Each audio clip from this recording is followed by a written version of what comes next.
Hello বন্ধুরা, আমি সুরভি বন্দ্যোপাধ্যায়। তোমাদের সবাইকে ইন্স্যুরেন্স উইজডম চ্যানেলে ওয়েলকাম। আমরা পড়ছি marine insurance chapter 2 fundamental principles.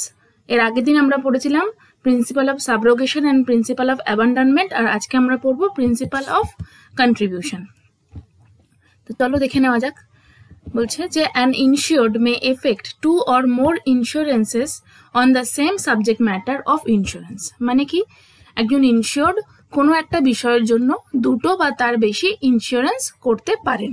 ওকে, নেক্সট দেখো কি বলছে। If in the event of loss insured recovers under each of these policies, the total amount recovered will be more than his actual loss.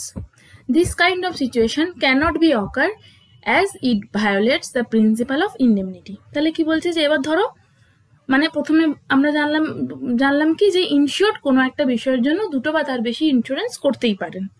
এবার ধরো loss হলো, তখন insured দুটো ইন্স্যুরারের কাছ থেকে আলাদা আলাদাভাবে ক্লেম করতে পারবে, এবং তাতে হয়তো দেখা গেল যে তার আসলে যত টাকার লস হয়েছে তার থেকে বেশি টাকার ক্ষতিপূরণ সে পেয়ে যাচ্ছে।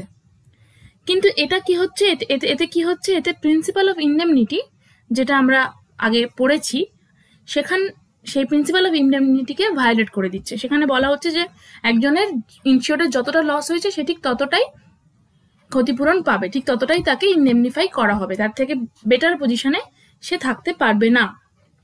তো এই প্রিন্সিপালকে ভায়োলেট করে দিচ্ছে, তো এটা কখনোই হতে দেওয়া যাবে না।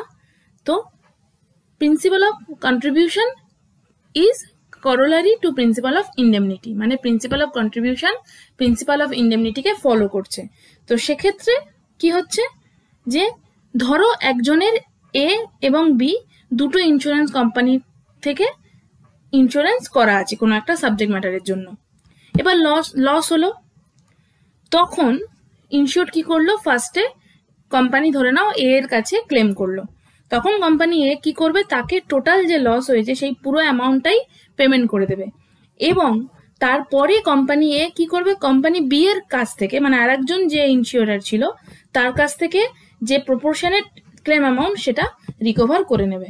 কারণ কি, কারণ কোম্পানি বিও কিন্তু এই লসটাকেই মানে এই লসটা কভার করার ওই পোর্শনটার জন্য লায়াবেল ছিল, তাই জন্য কোম্পানি এ সেই পোর্শনটা অ্যামাউন্টটা প্রপোর্শনেটলি কোম্পানি বি এর থেকে রিকভার করবে।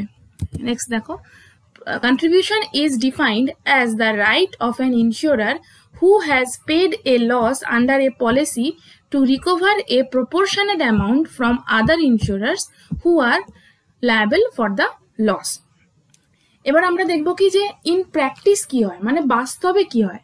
দেখো, বাস্তবে একজন ইনসিওরার একটা বিষয়ের জন্য, একটা সাবজেক্ট ম্যাটারের জন্য, মানে একটা রিস্ককে কখনোই দুটো আলাদা আলাদা ইন্স্যুরেন্স কোম্পানির কাছ থেকে ইনসিওর করাবে না, কারণ তাহলে তাকে ডবল প্রিমিয়ামও তো দিতে হবে। ডবল ইন্স্যুরেন্স যেরকম সে করবে সেরকম তাকে ডবল প্রিমিয়ামও দিতে হবে। তো সেক্ষেত্রে সেটা বাস্তবে ইন প্র্যাকটিস এরকম হয় না। কি হয়, যেটা হয় সেটা হচ্ছে যে ধরো সে তার রিস্কটাকে দুভাগে ভাগ করে নিচ্ছে, দুটো ইন্স্যুরেন্স কোম্পানির কাছে একজনের কাছে 60% রিস্ক কভার করছে আর একটা ইন্স্যুরেন্স কোম্পানির কাছে 40% রিস্ক কভার করছে। ওকে, এবার ধরো লস হলো, তখন ইনসিওর্ড কি করেন, বাস্তব ইন প্র্যাকটিস যে কোনো একজন ইনসিওরারের কাছ থেকেই তিনি ক্লেম করবেন লসের জন্য, এবং সেই ইনসিওরার তখন 100% ক্লেমটাই সেই ইনসিওর্ডকে পেমেন্ট করে দেবে।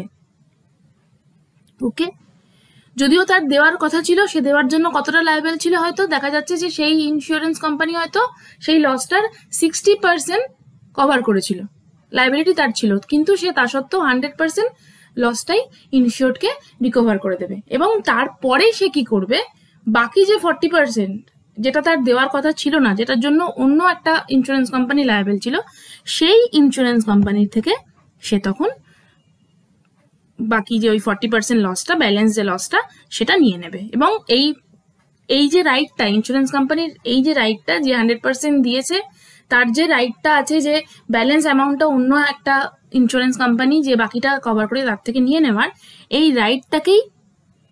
রাইটটার কথাই বলছে হচ্ছে প্রিন্সিপাল অফ কন্ট্রিবিউশন। ওকে, তো আশা করি বোঝা গেল। আজকে একটা খুব ছোট্ট টপিক আমরা পড়লাম, আর নেক্সট পার্টে আমরা পড়বো প্রিন্সিপাল অফ প্রক্সিমেট কজ। তো আশা করি বোঝা গেল। যদি ভিডিওটাকে ইনফরমেটিভ মনে হয় তাহলে কাইন্ডলি লাইক শেয়ার সাবস্ক্রাইব করো আর থ্যাংক ইউ ফর ওয়াচিং।